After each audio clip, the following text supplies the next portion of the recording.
When I was 12 years old, my family lived in Göteborg, a coastal city in southern Sweden. One Sunday, my friend Stefan, the only other deacon in the branch, greeted me at church with some excitement. We went to the chapel's adjacent overflow area, and he pulled from his pocket a large firecracker and some matches. In an act of youthful bravado, I took the firecracker and lit the long gray fuse. I intended to snuff out the fuse before it blew up. But when I burned my fingers trying to do so, I dropped the firecracker. Stefan and I watched in horror as the fuse continued to burn.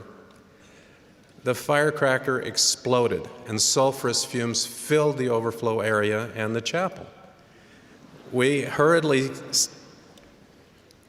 gathered up the scattered remnants of the firecracker and opened the windows to try to get the smell out, naively hoping that no one would notice. Fortunately, no one was hurt and no damage was done. As members came to the meeting, they did notice the overpowering smell. It was hard to miss. The smell distracted from the sacred nature of the meeting. Because there were so few Aaronic priesthood holders, and in what can only be described as dissociative thinking, I passed the sacrament, yet I didn't feel worthy to partake of it.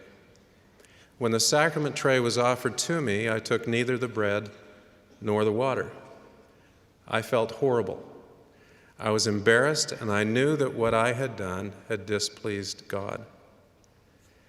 After church, the branch president, Frank Lindberg, a distinguished older man with silver gray hair, asked me to come to his office. After I sat down, he looked at me kindly and said he had noticed that I hadn't partaken of the sacrament. He asked why. I suspect he knew why. I was sure everyone knew what I'd done.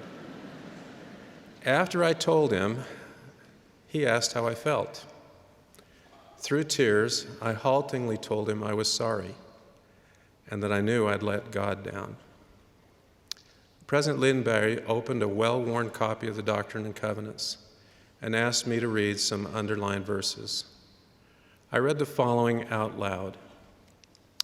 Behold, he who has repented of his sins, the same is forgiven, and I, the Lord, remember them no more.